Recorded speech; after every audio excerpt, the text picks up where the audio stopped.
Hello, welcome to beingoro.com। आज हम solve करेंगे सिंप्लेक्स मेथड। अब सिंप्लेक्स मेथड में हमें प्रॉब्लम देख रहे हैं यहाँ पे solve by simplex method. Problem दी है maximize z equals to 4x1 plus 10x2। ये हमारा ऑब्जेक्टिव फंक्शन है और हमारा ऑब्जेक्टिव क्या है यहाँ पे मैक्सिमाइज करना z को। सब्जेक्ट टू जो कंस्ट्रेंट्स या लिमिटेशंस है वो आपको देख रहे हैं यहाँ पे 2x1 plus x2 less than equals to 10, 2x1 plus 5x2 less than equals to 20, 2x1 plus 3x2 less than equals to 18। और जो हमारे वेरिएबल है डिसीजन वेरिएबल वो हमेशा कैसे रहेंगे यहाँ पे ग्रेटर देन इक्वल्स टू 0। सबसे पहले सिंप्लेक्स मेथड में हमें करना क्या रहता है कि ये जो प्रॉब्लम देख रखी है इसको हमको स्टैंडर्ड फॉर्म में कन्वर्ट करना रहता है।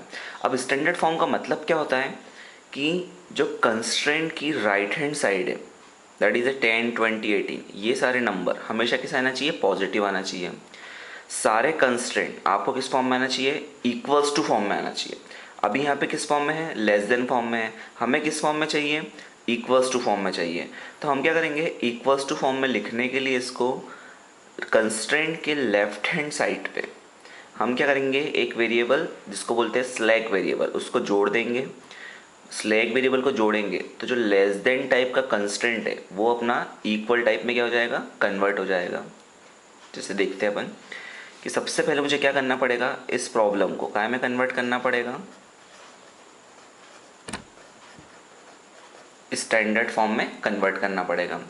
तो हमारा ऑब्जेक्टिव लिख रहे हैं हम यहाँ पे क्या देकर रखा है आपको स्टैंडर्ड फॉर्म में maximize z equals to 4x1 plus 10x2 subject to. अब जो हमारा पहला कंस्टेंट है अब पहला कंस्टेंट क्या है हमारा यहाँ पे 2x1 plus x2 less than equals to 10 दे के रखा है। तो जो पहला कंस्टेंट तो क्या लिखेंगे अपन यहाँ पे 2x1 प्लस x2। अब ये लेस देन कंस्टेंट है मुझे इसको इक्वेशन या इक्वल्स टू फॉर्म में लिखना है। तो हम क्या करेंगे कंस्टेंट के लेफ्ट हैंड साइड पे एक स्लैग वेरिएबल जिसको बोल रहे हैं अपन s1 ऐड कर देंगे। जिससे होगा क्या जो लेस देन कंस्टेंट है वो काय में कन्वर्ट हो जाएगा इक्वल टाइप में कन्वर्ट हो जाएगा। तो यहाँ पे क्या लिखेंगे अपन 2x1 plus x2 slag variable जोड़ा लेफ्ट हैंड साइड पे इक्वल्स टू कितना होगा यहाँ पे 10 होगा। अभी जो स्लैग वेरिएबल जोड़ा इसको हमें ऑब्जेक्टिव फंक्शन में भी लिखना पड़ेगा। तो ऑब्जेक्टिव फंक्शन में ये जो स्लैग वेरिएबल है इसका जो कोएफिशिएंट आता है वो कितना आएगा 0 आएगा। क्यों आएगा 0 क्योंकि जो स्लैग वेरिएबल है वो रिप्रेजेंट करता है रिसोर्स की अनयूज्ड कैपेसिटी आइडल टाइम। तो उसमें क्या होगा यहाँ पे ये जो S1 है उससे हमें ना तो कोई प्रॉफिट होगा ना ही कोई लॉस होगा। इसलिए हम क्या करते हैं यहाँ पे S1 का जो कोएफिशिएंट है वो ऑब्जेक्टिव फंक्शन में कैसा रखते हैं हम 0 रखते हैं। सिमिलरली जो सेकंड कंस्टेंट है वो क्या हो जाएगा यहाँ पे 2x1 प्लस 5x2। अब क्या जोड़ेंगे अपन यहाँ पे second slack variable s2 equals to कितना होगा यहाँ पे 20। अब जो सेकंड वेरिएबल आपने ऐड किया है इसका भी ऑब्जेक्टिव फंक्शन में जो कोएफिशिएंट है वो कितना आएगा 0 आएगा 0s2। ऐसी जो नेक्स्ट थर्ड कंस्टेंट है क्या आएगा यहाँ पे 2x1 प्लस 3x2 प्लस क्या जोड़ा इसमें अपन ने थर्ड स्लैग वेरिएबल s3 जोड़ा। तो कंस्टेंट जो लेस देन है वो काय में कन्वर्ट होगा इक्वल्स टू में कन्वर्ट होगा। इक्वल्स टू कितना होगा ये 18। जो s3 जोड़ा है हमने स्लैग वेरिएबल s3 इस s3 का ऑब्जेक्टिव फंक्शन में जो कोएफिशिएंट है वो भी कितना रहेगा 0 रहेगा। ठीक है। तो ये जो फॉर्म है इसको बोलते हैं हम स्टैंडर्ड फॉर्म। इसमें ऑब्जेक्टिव रहेगा मैक्सिमाइजेशन टाइप का, सारे कंस्टेंट रहेंगे इक्वल्स टू टाइप के, और राइट हैंड साइड जो रहेगी कंस्टेंट की वो कैसे रहेगी हमेशा पॉजिटिव रहेगी। अगर पॉजिटिव नहीं होती तो हम क्या करते हैं सपोज कीजिए यहाँ पे नेगेटिव होता तो हम क्या करते हैं दोनों साइड -1 का इंटू करते हैं और कंस्टेंट का साइन चेंज कर देते हैं। बट हमारे एग्जाम्पल में राइट हैंड साइड कैसी है पॉजिटिव है। अब क्या करेंगे हम ये जितने भी वेरिएबल है वो सारे कैसे रहेंगे non negative that is positive रहेंगे। मतलब क्या होगा यहाँ पे x1 s2 और ये स्लैग वेरिएबल s1 s2 और s3 ये सारे वेरिएबल कैसे रहेंगे ग्रेटर देन इक्वल्स टू 0 रहेंगे। तो ये क्या हो गया हमारा यहाँ पे स्टैंडर्ड फॉर्म हो गया किसका सिंप्लेक्स मेथड या एलपीपी प्रॉब्लम जिसको बोलते हैं हम। नाउ अब हम करेंगे क्या अब ये जो अपन ने स्टैंडर्ड फॉर्म बनाया है इसको हम क्या करेंगे, इनिशियल सिंप्लेक्स टेबल के अंदर पुटअप करेंगे। तो जो इनिशियल सिंप्लेक्स टेबल है उसका कुछ फॉर्मेट इस टाइप से होगा, उसका फॉर्मेट कुछ इस टाइप से होगा।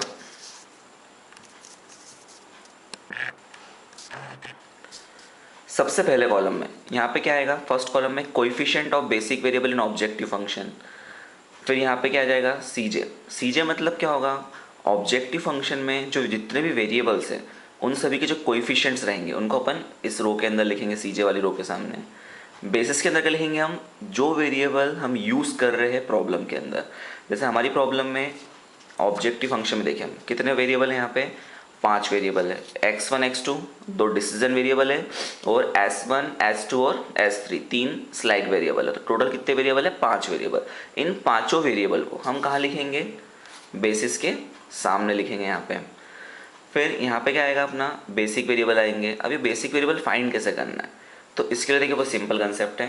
ये जो हमारा स्टैंडर्ड फॉर्म आया है इसमें हम क्या करेंगे, अगर मुझे इनिशियल सॉल्यूशन फाइंड करना है तो हम क्या करेंगे, इनिशियल सॉल्यूशन फाइंड करने के लिए ये जो x1 और x2 है इनको रखेंगे 0 के बराबर। मतलब जो डिसीजन वेरिएबल रहेंगे x1 x2 दिए रहेंगे उनको हम 0 के बराबर रखेंगे। इन वेरिएबल को बोलेंगे नॉन बेसिक वेरिएबल, इन वेरिएबल को बोलेंगे हम नॉन बेसिक वेरिएबल। अब क्या करेंगे हम, ये नॉन बेसिक वेरिएबल है। अभी अगर x1 x2 मैंने ऑब्जेक्टिव फंक्शन में रखे तो हमारा ऑब्जेक्टिव करेगा initially maximize z equals to क्या हो जाएगा, 0 हो जाएगा, क्योंकि x1 0 है x2 0 है। तो 4 इंटू 0 0, 10 इंटू 0 0, बाकी सारे कोफिशिएंट 0 आ रहे हैं तो सभी क्या हो जाएगा, यहाँ पे 0 हो जाएगा। अब नेक्स्ट क्या करेंगे हम, यहाँ पे x1 x2 0 है तो देखिए अगर यहाँ x1 0 रखा x2 0 रखा तो s1 कितना आएगा, यहाँ पे s1 इक्वल्स टू 10, s2 कितना आएगा, s2 इक्वल्स टू 20, और s3 कितना आएगा, यहाँ पे s3 इक्वल्स टू 18। इनको क्या बोलेंगे हम, इनको बोलेंगे हम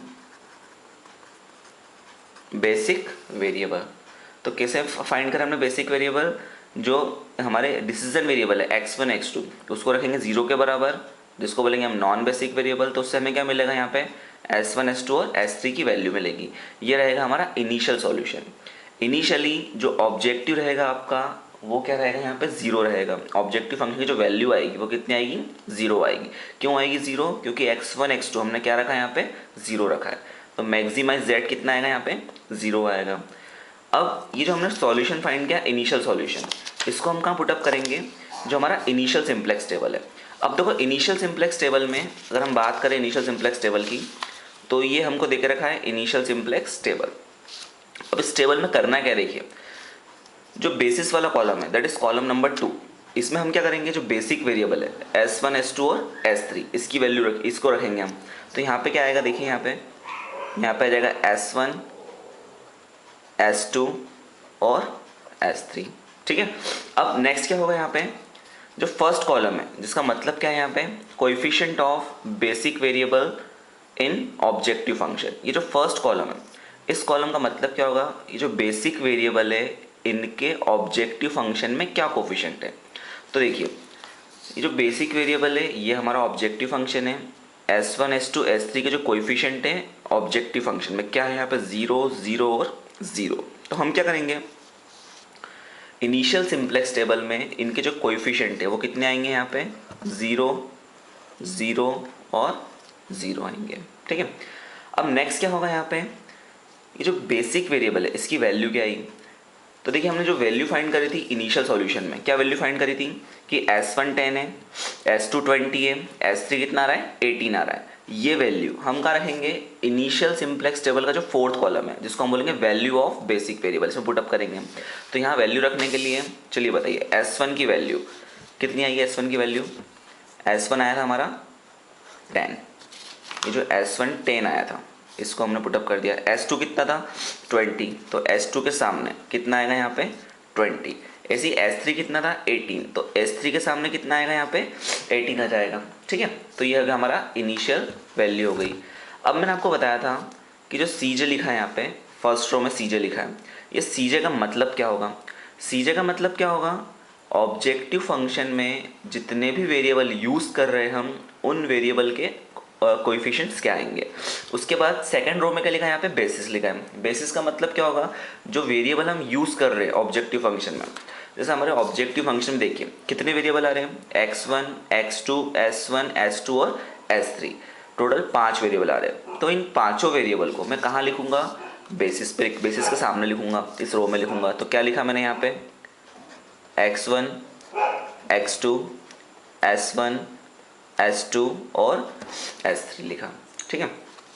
अब करेंगे क्या, इसके ऊपर जो सीजे लिखा है, सीजे वाली रो में क्या लिखना है आपको, देखिए x1 का क्या कोफिशिएंट आ रहा है ऑब्जेक्टिव फंक्शन में, x1 का कोफिशिएंट कितना आ रहा है यहाँ पे, 4 आ रहा है। तो इस 4 को हम क्या लिखेंगे, सीजे में लिखेंगे, सीजे वाली रो में।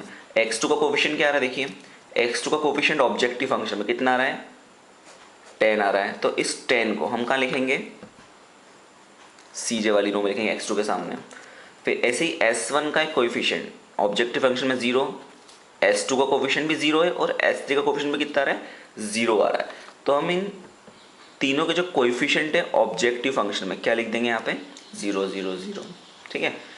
अब एक चीज़ ध्यान रखने वाली है कि जो ये सिंप्लेक्स टेबल रहेगा इनिशियल, इसके जो हेडिंग है, ये जितनी भी बार हम टेबल बनाएंगे इसमें प्रॉब्लम में, हर बार ये जो हेडिंग रहेगी कैसी रहेगी, यहाँ पे सेम रहेगी, इनमें कोई चेंज नहीं होगा।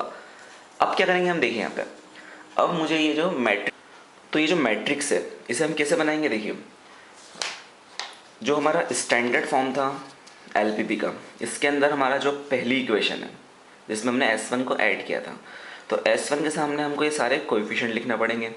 तो देखिए x1 का क्या कोएफिशिएंट आ रहा है, 2 आ रहा है। तो इस x1 के कोएफिशिएंट को हम ये S1 के सामने लिखेंगे, यहाँ पे x1 का कोएफिशिएंट 2 आ रहा है, पहला कंस्ट्रेंट। x2 का कोएफिशिएंट कितना आ रहा है, यहाँ पे देखिए x2 का कोएफिशिएंट 1 आ रहा है, तो यहाँ लिख दिया मैंने 1। ऐसे ही पहली वाली इक्वेशन में x1 का जो कोएफिशिएंट है कितना आ रहा है, यहाँ पे 1 आ रहा है। तो S1 के सामने कितना लिख दिया मैंने, यहाँ पे 1 लिख दिया। अब S2 S3 नहीं है, तो S2 S3 के जो कोएफिशिएंट है वो कितने हो जाएंगे, यहाँ पे 0 हो जाएंगे। सिमिलरली सेकंड जो कंस्ट्रेंट है इक्वल्स टू वाला S2 के सामने, जिसमें मैंने S2 ऐड किया है, तो अब देखिए यहाँ पे क्या कोएफिशिएंट आ रहा है, 2 5। तो यहाँ क्या लिख दिया मैंने, x1 के सामने 2, x2 के सामने 5। अब यहाँ S1 नहीं आ रहा है, तो S1 का कोएफिशिएंट कितना होगा, यहाँ पे 0 हो जाएगा। S2 आ रहा है, तो S2 का जो कोएफिशिएंट रहेगा, x2 का कोएफिशिएंट कितना रहेगा, यहाँ पे 1 रहेगा, और S3 कितना हो जाएगा, 0 हो जाएगा। सिमिलरली जो S3 है थर्ड, जिसमें हमने S3 को ऐड किया है, अब देखिए यहाँ पे S3 को ऐड किया है तो क्या कोएफिशिएंट है, 2 3, और यहाँ पे S3 का कोएफिशिएंट 1 रहेगा।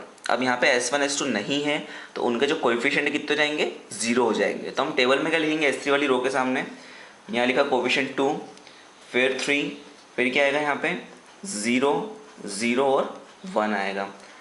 तो ये रहेगा हमारा इनिशियल सिंप्लेक्स टेबल बनेगा। अब इसमें करना क्या रहेगा हमें, सबसे पहले मुझे यहाँ फाइंड करना रहेगा ZJ। अब ये ZJ फाइंड कैसे करते हैं, तो ZJ फाइंड करने के लिए एक बहुत सिंपल सा फॉर्मूला रहेगा कि अगर आपको क्या फाइंड करना है, ZJ फाइंड करना है, तो ZJ आप कैसे फाइंड करेंगे, देखिए एक फॉर्मूला बता रहे हैं आपको। तो ZJ फाइंड करने के लिए करेंगे हम सम करेंगे किसका, जो फर्स्ट कॉलम CB है, ये जो कॉलम है कोएफिशिएंट ऑफ, जो कॉलम देके रखा है आपको कोएफिशिएंट ऑफ बेसिक वेरिएबल, इस कॉलम का मल्टीप्लाई किस में करेंगे हम,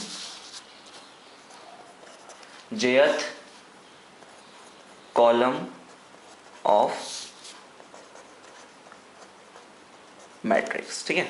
तो हम क्या करेंगे, जो कॉलम फर्स्ट है, जो CB कॉलम जिसको बोलते हैं कोएफिशिएंट ऑफ बेसिक वेरिएबल, इसका मल्टीप्लाई किस में करेंगे हम, jth कॉलम ऑफ मैट्रिक्स, मतलब मैट्रिक्स के jth कॉलम में। jth मतलब x1 वाला column, x2 column, s1 s2 और s3 कॉलम में।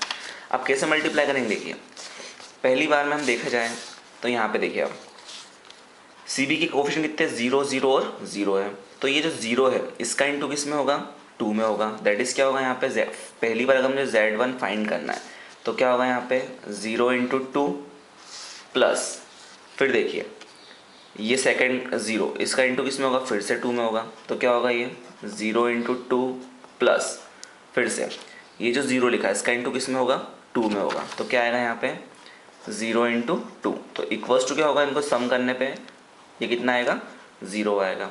मतलब करा क्या हमने, ये जो फर्स्ट कॉलम है इसका इंटू जेथ कॉलम में करा, तो 0 इंटू 2 0, 0 इंटू 2 0, 0 इंटू 2 0, और इन सबको ऐड कर दिया। तो जोड़ने के बाद मुझे सम कितना मिला, यहाँ पे 0 मिला। तो पहली बार क्या आएगा, जेड जे यहाँ पे 0 आएगा। अगर मैं इसी कॉलम का इंटू सेकेंड कॉलम में करूँगा, x2 वाले कॉलम में करूँगा, तो क्या होगा देखो, 0 इंटू 1 0, 0 इंटू 5 0, 0 इंटू 3 0 आएगा, सेम फॉर्मूले से। तो जोड़ने पे कितना आएगा, यहाँ पे 0 आएगा। मतलब जो इनिशियल सिंप्लेक्स टेबल, ये जो हमारा पहला सिंप्लेक्स टेबल बनेगा, उसमें हमेशा जेड जे कितना आएगा, 0 आएगा। क्यों आएगा 0? क्योंकि जो कोफिशिएंट ऑफ बेसिक वेरिएबल रहेंगे ऑब्जेक्टिव फंक्शन में, पहले वाले टेबल में, या इसको बोलेंगे हम इनिशियल टेबल में, हमेशा कैसे आएंगे, ये 0 आएंगे, क्योंकि हम यहाँ स्लैग वेरिएबल लिखते हैं। तो ये 0 आएंगे, तो इन 0 का इंटू x1 कॉलम में होगा, x2 में, s1 s2 s3 में होगा। तो हमेशा इनकी वैल्यू कैसी आएगी, यहाँ पे zj की वैल्यू 0 आएगी। ठीक है, अब नेक्स्ट हम करेंगे क्या, अब हम फाइंड करेंगे ऑप्टिमिलिटी कंडीशन, जिसको बोलते हैं हम cj माइनस zj। अगर cj माइनस zj में सारी value less than equals to क्या आ जाएगी, 0 आ जाएगी। वापस सुन लेना कि जो cj माइनस zj है, इसमें अगर सारी वैल्यू आएगी लेस देन इक्वल्स टू 0, किस टाइप की प्रॉब्लम के लिए, मैक्सिमाइजेशन टाइप की प्रॉब्लम के लिए, तो हम क्या बोलेंगे, जो सॉल्यूशन है वो कैसा रहेगा, सॉल्यूशन इज ऑप्टिमल। बट अगर cj minus zj greater than equals to 0 रहेगा, किस टाइप की प्रॉब्लम के लिए, मिनिमाइजेशन प्रॉब्लम के लिए, तो उस केस में हम क्या बोलेंगे कि उस केस में भी सॉल्यूशन कैसा है हमारा, ऑप्टिमल है। ठीक है, अभी हमारी प्रॉब्लम कैसी, यहाँ पे मैक्सिमाइजेशन टाइप की प्रॉब्लम है, तो हमें कंडीशन क्या चाहिए, cj माइनस zj कैसा होना चाहिए, लेस देन इक्वल्स टू 0 होना चाहिए। तो हम करेंगे क्या, देखिए, अगर cj minus zj less than equal to 0 चाहिए, तो हम माइनस करके देखते हैं। यहाँ पे cj कितना लिखा है, यहाँ पे 4 लिखा है, zj कितना है, 0। तो अगर मैं माइनस करूँगा 4 माइनस 0, तो मुझे क्या मिलेगा, यहाँ पे 4 मिलेगा। तो यहाँ क्या लिख दिया मैंने, 4 लिख दिया। सिमिलरली cj कितना लिखा है, यहाँ पे 10 लिखा है, 10 माइनस zj कितना है, 0। तो 10 माइनस 0 करा तो कितना मिलेगा मुझे, यहाँ पे 10 मिलेगा। तो यहाँ मैंने कितना लिख दिया, 10 लिख दिया। अब नेक्स्ट, cj 0 है, zj भी 0 है, तो 0 माइनस 0 0 होगा, फिर 0 माइनस 0 0 होगा, 0 माइनस 0 क्या होगा, 0 होगा। अब देखिए यहाँ पे cj माइनस zj वाली रो में सारी वैल्यू अपनी लेस देन इक्वल्स टू 0 नहीं आ रही है, मतलब वैल्यू 0 या नेगेटिव नहीं आ रही है। दो वैल्यू कैसी आ रही है, यहाँ पे पॉजिटिव आ रही है। तो जो हमारा सॉल्यूशन है, इनिशियल सॉल्यूशन, वो ऑप्टिमल नहीं है। तो हमें क्या करना पड़ेगा, इसको ऑप्टिमल बनाना पड़ेगा। अब ऑप्टिमल बनाना इसका मतलब क्या होगा कि ये जो स्लैग वेरिएबल आ रहे बेसिस के अंदर s1 s2 s3, इनसे हमारा सॉल्यूशन ऑप्टिमल नहीं आया। अब सॉल्यूशन अगर हमारा ऑप्टिमल नहीं आया है, तो हम क्या करेंगे ऑप्टिमल सॉल्यूशन बनाने के लिए, कि जो हमारे नॉन बेसिक वेरिएबल है x1 x2, इनमें से किसी एक वेरिएबल को नए टेबल में कहाँ लिखेंगे, बेसिस के अंदर लिखेंगे। और ये जो बेसिक वेरिएबल है अपने s1 s2 s3, इनमें से कोई सा एक वेरिएबल कहाँ जाएगा, बाहर होगा इस टेबल में से, इस कॉलम में से। ठीक है, तो करना क्या रहेगा, आपको x1 x2 को इस कॉलम में लिखना है, और s1 s2 s3 में से एक वेरिएबल कहाँ जाएगा, बाहर जाएगा। मतलब आपको फाइंड क्या करना है, इनकमिंग वेरिएबल और आउटगोइंग वेरिएबल।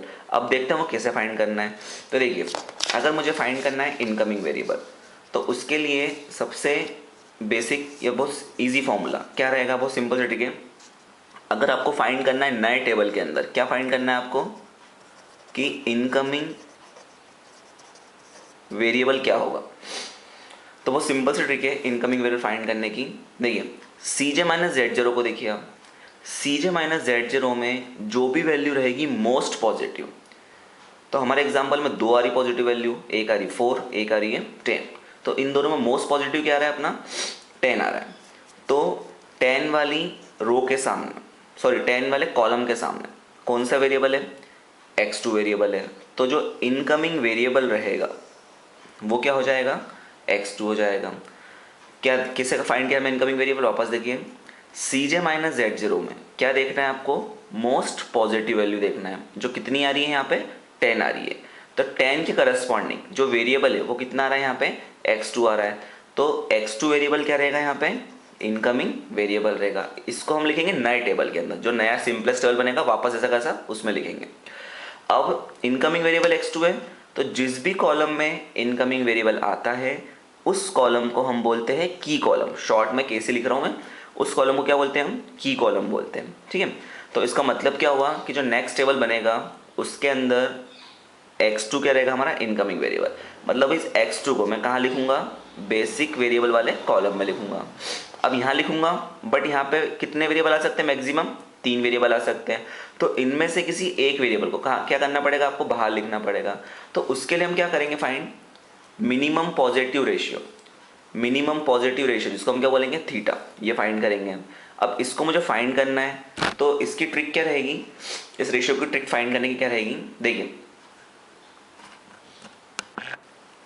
आप क्या करना है, ये जो मिनिमम पॉजिटिव रेशियो थीटा है इसको फाइंड करना है। तो जो बेसिक वेरिएबल वाला कॉलम है, कॉलम बी, इस कॉलम बी को डिवाइड किससे करना है, की कॉलम के जो करस्पॉन्डिंग एलिमेंट है दैट इज 1 5 और 3, इन एलिमेंट से बेसिक वेरिएबल के जो एलिमेंट है उसको क्या करना है, डिवाइड करना है। मतलब बी डिवाइड किससे होगा, की कॉलम के एलिमेंट से डिवाइड होगा। बस आपको ध्यान क्या रखना है यहाँ पे, अगर यहाँ पे की कॉलम में नेगेटिव वैल्यू आती है तो नेगेटिव वैल्यू से आपको डिवाइड नहीं करना है, आपको डैश लिखना है।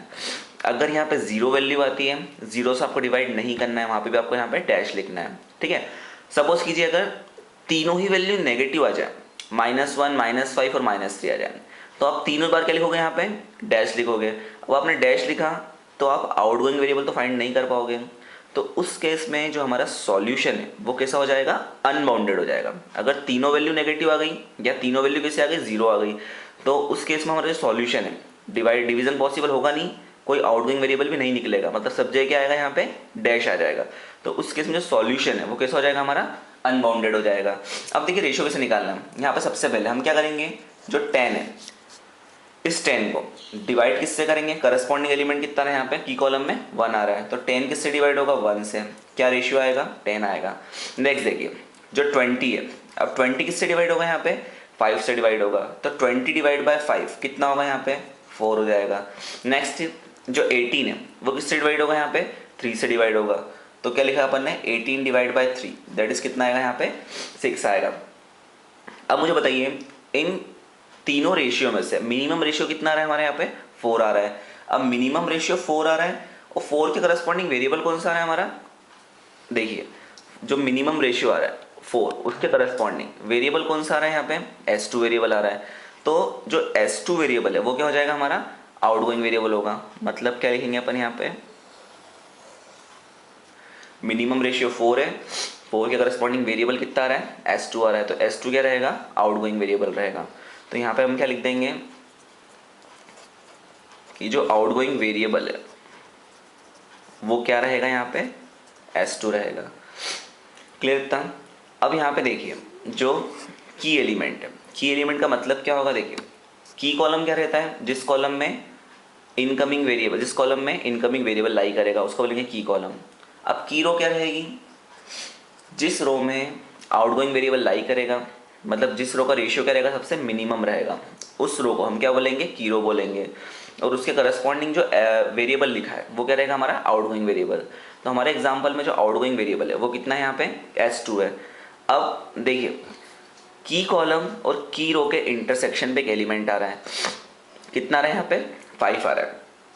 तो ये जो 5 है इसको क्या बोलेंगे, हम की एलिमेंट बोलेंगे। तो जो 5 रहेगा वो क्या रहेगा, यहाँ पे की एलिमेंट। मतलब की एलिमेंट कितना होगा, यहाँ पे 5 होगा। क्यों होगा की एलिमेंट 5, कि की कॉलम और की रो के इंटरसेक्शन में जो एलिमेंट आता है उसको हम क्या बोलते हैं, की एलिमेंट बोलते हैं, और वो कितना रहेगा, यहाँ पे 5 रहेगा। तो ये क्या रहेगा हमारा, अब इनकमिंग आउटगोइंग वेरिएबल आ गया। अब इन वेरिएबल्स को हम कहाँ लिखेंगे, नए सिंप्लेक्स टेबल में लिखेंगे, जिसको हम क्या बोलेंगे, सेकेंड सिंप्लेक्स टेबल। तो मैंने आपको पहले ही बोला था जो सेकेंड सिंप्लेक्स टेबल रहेगा उसमें सारी चीज़ें सेम रहेगी, हेडिंग भी सब सेम रहेगी। तो आप मुझे बता दीजिए हेडिंग सेम है तो पहले सिंप्लेक्स टेबल से हम देख के इजीली लिख सकते हैं। सीजे के सामने क्या आएगा, यहाँ पे बताइए, सीजे के सामने क्या आएगा, यहाँ पे 4 10 0 0 और 0। सिमिलरली बेसिस के सामने क्या आएगा, variable x1 x2 s1 s2 और क्या आएगा यहाँ पे S3, ठीक है, ये आ जाएगा हमारा। अब देखिए करना क्या है आपको, ये जो पहला सिंप्लेक्स टेबल है, अब ये पहला सिंप्लेक्स टेबल क्या हो जाएगा, ओल्ड टेबल हो जाएगा, और जो सेकंड सिंप्लेक्स टेबल है ये क्या हो जाएगा, न्यू टेबल हो जाएगा, ठीक है। अब करना क्या रहेगा आपको, पहले सिंप्लेक्स टेबल में कितनी रो आ रही है बताइए जरा, पहले सिंप्लेक्स टेबल में कितनी रो आ रही है, यहाँ पे 3 रो आ रही है, एक तो S1 वाली रो, S2 रो और S3 रो, ये 3 रो हो गई। अब इस सिंप्लेक्स टेबल को क्या नाम दे दिया मैंने, ओल्ड नाम दे दिया। तो इसकी जो तीनों रो है, R1 ओल्ड हो गई, R2 ओल्ड हो गई और R3 ओल्ड हो गई, ये तीनों रो हो गई। हमें करना क्या रहता है नए टेबल में, बहुत सिंपल कंसेप्ट है, जो की एलिमेंट रहता है अगर वो 1 नहीं दे के रखा है तो सबसे पहले मुझे की एलिमेंट को क्या बनाना पड़ेगा, 1 बनाना पड़ेगा। और 1 बनाने के लिए मैं केवल क्या यूज़ करूँगा, रो ऑपरेशन यूज़ करेंगे। तो ये कैसे करना है आपको, सिंपल सा कंसेप्ट है, अगर की एलिमेंट को आपको 1 बनाना है तो क्या करना पड़ेगा, ये जो R2 ओल्ड है, क्योंकि ये ओल्ड टेबल में आ रही है, पहले सिंप्लेक्स टेबल में आ रही है, तो इस R2 ओल्ड के सारे एलिमेंट को इंक्लूडिंग B की वैल्यू किससे डिवाइड कर देंगे अपन, 5 से डिवाइड कर देंगे। 5 से डिवाइड क्यों करेंगे, क्योंकि अगर मैं इसको 5 से डिवाइड करूंगा तो की एलिमेंट कितना हो जाएगा, 1 हो जाएगा। तो पूरी रो किससे डिवाइड होगी, यहाँ पे 5 से डिवाइड होगी।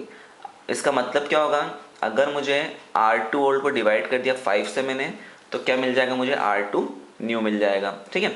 मगर उसके पहले हमें करना क्या रहेगा, यहाँ पे देखिए बेसिस में क्या चेंजेस होंगे वो देखते हैं हम।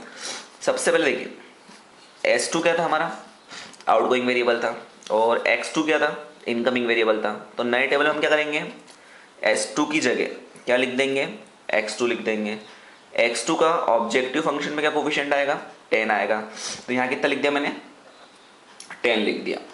सिमिलरली अब देखिए यहाँ पे नेक्स्ट क्या होगा, ये जो S1 है ये तो ऐसा कैसा आएगा, ऑब्जेक्टिव फंक्शन में S1 का कोफिशिएंट कितना है, 0 है, तो कितना लिख दिया मैंने यहाँ पे 0। सिमिलरली S3 भी ऐसा कैसा लिख दो, ऑब्जेक्टिव फंक्शन में S3 का जो कोफिशिएंट है वो भी कितना है, 0। तो बस चेंज क्या हुआ कि जो इनकमिंग वेरिएबल X2 है वो किसकी जगह आ गया, आउटगोइंग वेरिएबल S2 की जगह नए टेबल में हमने लिख दिया। अभी बस आपको अभी इतना ही लिखना है। अब देखिए आपको मैंने क्या बताया था कि सबसे पहले हमको अगर नया टेबल बनाना है तो हम क्या करेंगे, जो की एलिमेंट है उसको 1 बनाना पड़ेगा। तो 1 बनाने की ट्रिक क्या थी कि ये जो पहला या इनिशियल टेबल है ये हो जाएगा हमारा ओल्ड सिंप्लेक्स टेबल, और जो सेकंड टेबल है वो क्या हो जाएगा, न्यू टेबल हो जाएगा। तो पुराने टेबल में 3 रो आ रही है, R1 ओल्ड, R2 ओल्ड और R3 ओल्ड। तो हम क्या करेंगे, R2 ओल्ड में क्या आ रहा है, की एलिमेंट आ रहा है, कितना आ रहा है वो 5 आ रहा है। तो हम क्या करेंगे, R2 ओल्ड के सभी एलिमेंट कहाँ तक, B की वैल्यू तक किससे डिवाइड कर देंगे, 5 से डिवाइड कर देंगे। तो यहाँ कितना आ जाएगा, 5 की जगह 1 आ जाएगा। अगर यहाँ पहले से 1 होता तो हमको डिवाइड करने की ज़रूरत नहीं पड़ती, जो हमारा R2 ओल्ड है वही करता हमारा R2 न्यू रहता है। तो देखिए हम क्या करेंगे, इसके लिए ऑपरेशन बता रहा हूँ आपको, क्या करेंगे अपन यहाँ पे, अगर मुझे क्या फाइंड करना है,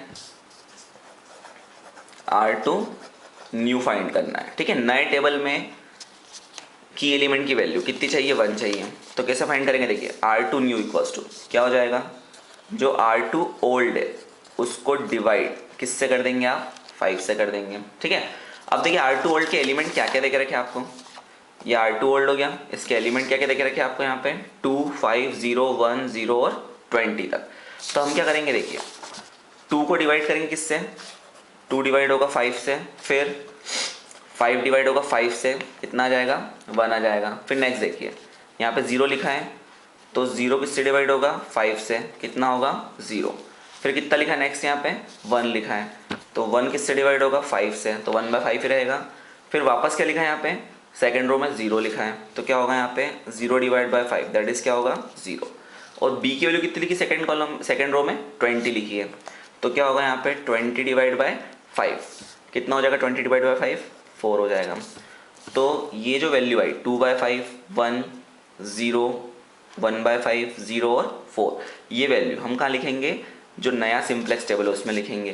कौन सी रो में लिखेंगे, सेकेंड रो में लिखेंगे। तो हम क्या लिख देंगे यहाँ पे, देखिए वैल्यूज़ 2/5, फिर 1, यहाँ क्या लिखा मैंने 2/5, 1, फिर नेक्स्ट वैल्यू क्या थी 0, फिर नेक्स्ट वैल्यू कितनी आई थी 1/5, फिर नेक्स्ट वैल्यू कितनी आई 0 और लास्ट वैल्यू कितनी थी 4। तो ये 0 लिखा और यहाँ पे क्या लिख दिया अपन ने 4 लिख दिया। तो जो की एलिमेंट है वो कितना हो गया यहाँ पे 1 हो गया है। अब करना क्या रहेगा आपको, की एलिमेंट को नए टेबल में 1 रहने देना है और की कॉलम के जो बाकी एलिमेंट है उसको 0 करना है। तो जो की कॉलम के बाकी एलिमेंट है उनको 0 करना है। बट पुराने वाले सिंप्लेक्स टेबल में की कॉलम के एलिमेंट कितने आ रहे हैं यहाँ पे 1 और 3 आ रहे हैं। तो ये कौन सी रो में आ रहे हैं, R1 ओल्ड में आ रहे हैं और R3 ओल्ड में आ रहे हैं। अब नए टेबल में कौन सी रो में आएंगे एलिमेंट, ये R1 न्यू में आएंगे और R3 न्यू में आएंगे। तो आपको करना क्या रहेगा, जो ऑपरेशन आप अप्लाई करोगे वो किस में लगाओगे, R1 न्यू में लगाओगे और R3 न्यू में लगाओगे। किसकी हेल्प से, R2 न्यू की हेल्प से, जो की एलिमेंट बने उसकी हेल्प से। तो हम करेंगे क्या, देखिए ऑपरेशन लगाने के लिए सबसे पहले सिंपल ट्रिक है, सबसे पहले ऑपरेशन अप्लाई करना है हमको। तो हम देखिए ऑपरेशन कैसे लगाएंगे, मुझे की कॉलम के एलिमेंट क्या चाहिए, 0 चाहिए। कौन से टेबल में, सेकंड सिंप्लेक्स टेबल में, जिसको हम क्या बोल रहे हैं, न्यू टेबल बोल रहे हैं। तो हम क्या करेंगे, R1 न्यू। देखिए की कॉलम का एलिमेंट 1 कौन सी रो में आ रहा है, पहली रो में आ रहा है। तो चेंज किस में होगा, R1 न्यू में। किसकी हेल्प से चेंज करेंगे हम, R2 न्यू की हेल्प से। मतलब जिस रो में की एलिमेंट को हमने क्या कर दिया, 1 बना दिया है। तो 1 कौन सी रो में बनाया अपन ने, सेकंड सिंप्लेक्स टेबल में, R2 न्यू के अंदर। ठीक है, जैसे ये देखिए सेकंड सिंप्लेक्स टेबल में नई रो के अंदर हमने क्या बना दिया, R2 न्यू को 1 बना दिया। अब क्या करेंगे, यहाँ पे ऑपरेशन क्या लगेगा अपना, R1 ओल्ड और R2 न्यू लिखा है। अब देखिए वो सिंपल कंसेप्ट है, R2 न्यू कितना है अपने यहाँ पे 1 है। पुराने टेबल में R1 ओल्ड कितना आ रहा है, वो भी कितना आ रहा है यहाँ पे 1 आ रहा है। देखिए R1 ओल्ड भी 1 आ रहा है और R2 न्यू भी कितना आ रहा है, 1 आ रहा है। तो अगर मैं दोनों को माइनस कर दूंगा तो मुझे क्या होगा, यहाँ पे मिलेगा 1 माइनस 1 कितना हो जाएगा, ये भी 1 है और R2 न्यू भी कितना आ रहा है, 1 आ रहा है। तो 1 माइनस 1 कितना हो जाएगा, 0 हो जाएगा। वापस देखिए क्या बोला, की एलिमेंट के जो की कॉलम के जो अदर एलिमेंट है क्या करना है, उसको आपको 0 करना है। अब 0 करना है तो कंसेप्ट क्या रहेगा, चेंज किस में होगा, R1 न्यू में और R3 न्यू में। क्योंकि की एलिमेंट को तो हमने 1 बना दिया है, उसको 1 रहने देना है और की कॉलम के जो बाकी एलिमेंट उनको 0 करना है रो ऑपरेशन से। तो जो अदर एलिमेंट है वो कौन सी रो में आ रहे हैं, एक तो R1 न्यू में आ रहा है और एक R3 न्यू में आ रहा है। तो अब इनको 0 करने के लिए देखिए ट्रिक क्या रहेगी, ये कौन सी रो है हमारी, ओल्ड टेबल में आ रही है तो R1 ओल्ड हो जाएगी। ठीक है, इसको मुझे क्या करना है, यहाँ पे 0 लाना है। अब 0 लाना है किसकी हेल्प से लाना है, R2 न्यू की हेल्प से। मतलब सेकंड टेबल में जो हमने की एलिमेंट को 1 बनाया इससे। तो यहाँ पे भी 1 है और ओल्ड टेबल में यहाँ भी क्या आ रहा है, 1 आ रहा है R1 न्यू में। तो दोनों को माइनस करने पे कितना आएगा, 0 आएगा। मगर ये ऑपरेशन पूरी रो में लगेंगे। तो देखिए मैं क्या लिख रहा हूँ यहाँ पे, ध्यान से देखिए, R1 ओल्ड। अब R1 ओल्ड क्या देख रखा है आपको, R1 ओल्ड 2 1 1 0 0 और 10। तो क्या आएगा यहाँ पे, R1 ओल्ड के सामने R1 ओल्ड, यह आ जाएगा 2 1 1 0 0 और 10। ये बी की वैल्यू तक लिखा हमने। ठीक है, सिमिलरली अब यहाँ पे क्या लिखना पड़ेगा आपको, R2 न्यू लिखना पड़ेगा। तो R2 न्यू क्या लिखा हुआ है, देखिए R2 न्यू कितना आ रहा है, R2 न्यू 2/5 1 0 1/5 0 और 4 क्या रहा है R2 न्यू। अब बीच में क्या सिंबल है, माइनस है, तो इनको माइनस करना रहेगा। अब आप माइनस करोगे तो क्या होगा, देखिए 2 माइनस 2/5, तो 2 माइनस 2/5 कितना होगा, ये एलसीएम आएगा 5 और कितना होगा ये 5 2 10, 10 माइनस 2 कितना आ जाएगा ये अपना 8/5 आ जाएगा। ठीक है, सॉरी 2/5। ठीक है, कितना हो जाएगा ये 8/5 हो जाएगा, आएगा यहाँ पे 8/5। ठीक, अब उसके बाद नेक्स्ट देखिए 1 माइनस 1 कितना होगा, 0 1 माइनस 0 1 0 माइनस 1/5 कितना हो जाएगा यहाँ पे माइनस 1/5। 0 माइनस 0 कितना होगा, 0 होगा। और 10 माइनस 4 कितना होगा यहाँ पे 6 हो जाएगा। तो ये जो वैल्यू मिली है ये किसकी वैल्यू रहेगी, अपनी R1 न्यू की वैल्यू रहेगी। ठीक है, तो वो सिंपल ट्रिक थी, क्या करा अपन ने, R1 ओल्ड में से क्या माइनस कर दिया, R2 न्यू माइनस कर दिया। मतलब क्या करना था आपको, जो की एलिमेंट 1 आया उसकी हेल्प से की कॉलम के बाकी एलिमेंट क्या करने थे, आपको 0 करने थे। तो अब देखिए जो R1 न्यू के एलिमेंट है उसको हम सेकंड सिंप्लेक्स टेबल में लिख रहे हैं। तो क्या आएगा यहाँ पे सेकंड सिंप्लेक्स टेबल के अंदर, एलिमेंट्स क्या है हमारे, देखिए 8/5 तो यहाँ लिख दिया मैंने 8/5, फिर कितना आया 0 और 1, यहाँ लिख दिया 0, इधर लिखा 1। फिर नेक्स्ट क्या था -1/5 0, तो क्या आएगा यहाँ पे -1/5 0, और b की वैल्यू कितनी आई थी 6 आई थी, तो यहाँ लिख दिया हमने 6। ठीक है, तो ये क्या हो गया हमारा R1 न्यू आ गया। अब नेक्स्ट, अब क्या करना है अपने को, जो की कॉलम का अगला एलिमेंट है उसको 0 बनाना है। तो की कॉलम का जो अगला एलिमेंट है, नेक्स्ट एलिमेंट है, उसको 0 बनाना है। अब देखिए ये एलिमेंट तो 0 हो गया नए टेबल में, अब इसको भी 0 बनाना है। तो पुराने टेबल में कौन सी रो में आ रहा है, ये पुराना टेबल है ओल्ड, ये आ रहा है R3 ओल्ड में आ रहा है। अब ये R3 ओल्ड में आ रहा है, तो नए टेबल में कौन सी रो में आएगा, ये R3 न्यू में आएगा। तो हमें चेंजेस किस पे करना पड़ेंगे, R3 न्यू में चेंज करना पड़ेंगे। तो इसको मुझे 0 बनाना है, तो किसकी हेल्प से बनाऊंगा मैं, की एलिमेंट 1 की हेल्प से, जो कौन सी रो में आ रही है, R2 न्यू में आ रही है। ठीक है, अब ऑपरेशन क्या रहेगा इसके लिए ध्यान से देखिए, क्या करेंगे, चेंज किस में होगा अपना, R3 न्यू में चेंज होगा। क्या चेंज होगा कि जो R3 ओल्ड है उसमें से हमको किसको माइनस करना रहेगा, R2 न्यू को माइनस करना रहेगा। बट देखिए दिक्कत क्या आएगी, R3 ओल्ड में जो की कॉलम का एलिमेंट आ रहा है वो कितना आ रहा है, यहाँ पे 3 आ रहा है माइनस, और R2 जो न्यू है, R2 न्यू ये आ रहा है, R2 न्यू में कितना आ रहा है, की कॉलम का एलिमेंट अपना 1 आ रहा है। तो अगर मैं 3 - 1 करता हूँ तो वो तो 2 होगा, मुझे कितना चाहिए 0 चाहिए। तो ट्रिक क्या रहेगी, यहाँ पे किसका मल्टीप्लाई करेंगे अपन, R2 न्यू में 3 का मल्टीप्लाई कर देंगे, तो कितना हो जाएगा, ये 3 - 3 कितना होगा 0 हो जाएगा। मगर ये हमको केवल एक कॉलम में लगाना ऑपरेशन, R3 ओल्ड के सारे एलिमेंट में ऑपरेशन लगाना है। तो अब सेम तरीके से हम लगाएंगे ऑपरेशन, क्या लिखेंगे देखिए, क्या करेंगे, जो R3 ओल्ड देके रखा है आपको फर्स्ट सिंपलेक्स टेबल में, तो क्या लिखा है यहाँ पे 2 3 0 0 1 और 18। तो यहाँ मैंने लिख दिया R3 ओल्ड के सामने 2 3 0 0 1 और 18, ये किसकी वैल्यू है, b की वैल्यू है। ठीक है, अब जो R2 न्यू था उसमें किसका मल्टीप्लाई होगा, 3 का इंटू होगा और माइनस करना है। तो R2 न्यू में किसका इंटू करा मैंने, 3 का इंटू करा। अब देखिए R2 न्यू में 3 का इंटू करा, तो जो R2 न्यू था यहाँ था 2/5, तो कितना हो जाएगा ये 3 × 2/5 होगा स्टेप से, तो टोटल कितना हो जाएगा 6/5। फिर अगला क्या एलिमेंट है 1 है, तो 1 × 3 कितना होगा 3 हो जाएगा। ठीक है, फिर अगला एलिमेंट 0 है, तो 3 × 0 कितना होगा ये 0। फिर नेक्स्ट एलिमेंट कितना आ रहा है 1/5, तो 3 × 1/5 कितना हो जाएगा ये 3/5। फिर नेक्स्ट एलिमेंट कितना है 0 है, तो कितना होगा 3 × 0 0। फिर नेक्स्ट एलिमेंट कितना है 4 है, तो 3 × 4 कितना होगा ये 12 हो जाएगा। तो हमने क्या करा, R2 में किसका इंटू कर दिया, 3 का इंटू कर दिया। अब क्या करना है आपको, इसको माइनस करना है। तो देखिए 2 में से क्या माइनस होगा, 3 × 2 = 6 6/5, तो यहाँ ऑपरेशन लिख रहा हूँ मैं, 2 माइनस कितना होगा ये 6/5, तो एलसीएम कितना आएगा 5 5 × 2 = 10 10 - 6, तो कितना हो जाएगा ये, दैट इज 4/5 होगा। अब नेक्स्ट देखिए 3 - 3 0 0 - 0 0 0 माइनस कितना होगा 3/5, तो कितना आएगा ये -3/5। फिर क्या होगा 1 - 0 1, फिर 18 - 12 कितना होगा यहाँ पे 6 होगा।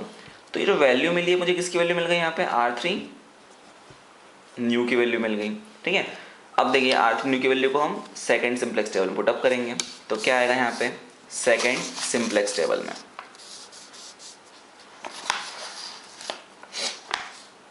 R3 न्यू में क्या क्या आएगा बोलते रहिए। देखिए यहाँ पे आएगा पहले 4/5, फिर क्या लिखा है यहाँ पे 0 0, तो यहाँ लिख दिया मैंने 0 और 0। फिर क्या आएगा -3/5, तो यहाँ लिखा मैंने -3/5। फिर नेक्स्ट कितना है 1 और 6, तो यहाँ लिख दिया मैंने 1 और b की वैल्यू 6। ठीक है, तो ये ऑपरेशन लगाएंगे। ठीक है, तो करना क्या रहेगा आपको, ऑपरेशन के लिए वापस देख लीजिए, की एलिमेंट तो 1 बनाना है, तो डिवाइड कर देना मतलब जो भी ओल्ड एलिमेंट है उससे डिवाइड कर देना। उसके बाद की कॉलम के बाकी एलिमेंट क्या करना है आपको 0 बनाना है, किसकी हेल्प से, एलिमेंट्री रो ऑपरेशन की हेल्प से, और उसमें यूज़ किसका करेंगे अपन, की एलिमेंट का यूज़ करेंगे। अब सेम ट्रिक से हम क्या फाइंड करेंगे, वापस से हम फाइंड करेंगे ZJ। अब जेड जे फाइंड करना है, तो तरीका तो वही रहेगा जेड जे फाइंड करने का। क्या करेंगे, जो कॉलम सी बी है इसका मल्टीप्लाई किस में करेंगे हम, जेथ कॉलम में करेंगे, मतलब x1 कॉलम के एलिमेंट में x2 कॉलम के एलिमेंट में जोड़ के लिखते जाएंगे। तो देखिए यहाँ पे 0 इंटू 8/5 करेंगे, फिर 10 इंटू 2/5 और 0 इंटू 4/5। मतलब क्या करेंगे हम यहाँ पे, देखिए अगर मुझे z1 फाइंड करना है तो क्या करेंगे, 0 इंटू कितना होगा ये 8/5 प्लस 10 इंटू कितना होगा 2/5, 10 इंटू 2/5 प्लस नेक्स्ट कितना होगा 0 इंटू 4/5। तो क्या आएगा देखिए, 0 इंटू 8/5 0 हो जाएगा। अब 10 इंटू 2/5 तो ये जाएगा 5 2 ज़ा 10, तो कितना आएगा 2 2 ज़ा 4। फिर 0 इंटू 4/5 भी कितना होगा 0, तो कितना मिलेगा यहाँ पे अपने को 4 मिल जाएगा। तो ये कितना लिखेंगे हम यहाँ पे z1 की जगह 4 आएगा। ऐसे अगला बताइए क्या आएगा, 0 इंटू 0 0, 10 इंटू 1 10 और 0 इंटू 0 0। तो जोड़ने पे कितना मिलेगा मुझे यहाँ पे 10 मिलेगा। नेक्स्ट x1 कॉलम है, 0 into 1 0, 10 into 0 0, 0 into 1 sorry 0 into 0 0। तो जोड़ने पे कितना आएगा ये भी 0। नेक्स्ट क्या आएगा, 0 इंटू -1/5 0 हो जाएगा, 10 इंटू 1/5 10 इंटू 1/5 दैट इज कितना कितना आ जाएगा ये 2 आ जाएगा। तो यहाँ कितना लिख दिया मैंने 2 लिख दिया। नेक्स्ट क्या आएगा यहाँ पे 0 इंटू 0 0, 10 इंटू 0 0, 0 इंटू 1 कितना आएगा ये 0 आ जाएगा। ठीक है, तो ये क्या हो गया हमारे यहाँ पे जेड जे आ गया। अब जेड जे आ गया तो अब नेक्स्ट क्या फाइंड करेंगे हम यहाँ पे सी जे माइनस जेड जे। अब सी जे माइनस जेड जे फाइंड करना है तो उसकी ट्रिक क्या रहेगी, सी जे कितना दिया यहाँ पे 4, 4 में से क्या माइनस करोगे 4 0, 10 माइनस 10 0, 0 माइनस 0 0, 0 माइनस 2 कितना होगा -2 और 0 माइनस 0 कितना होगा 0। अब सी जे माइनस जेड जे में देखिए सी जे माइनस जेड जे में सारी वैल्यू कैसी आ गई लेस देन इक्वल्स टू 0 आ गई। प्रॉब्लम हमारी कैसी थी यहाँ पे मैक्सिमाइजेशन टाइप की। तो हमारा जो सॉल्यूशन आ गया वो कैसा आ गया, सॉल्यूशन इज ऑप्टिमल। सॉल्यूशन हमारा कैसा हो गया ऑप्टिमल हो गया है। अब क्या करेंगे हम यहाँ पे जो x2 है उसकी वैल्यू कितनी आ रही है यहाँ पे 4 आ रही है, x2 कितना आ रहा है 4। अब यहाँ x1 नहीं आ रहा है तो x1 कितना अज्यूम करेंगे हम यहाँ पे 0 मानेंगे। तो जो हमारी प्रॉब्लम थी मैक्सिमाइज z वो कितना हो जाएगा, देखिए क्या प्रॉब्लम दिया था आपको ऑब्जेक्टिव फंक्शन, ऑब्जेक्टिव फंक्शन क्या दिया था आपको यहाँ पे 4 into x1 plus 10 into x2।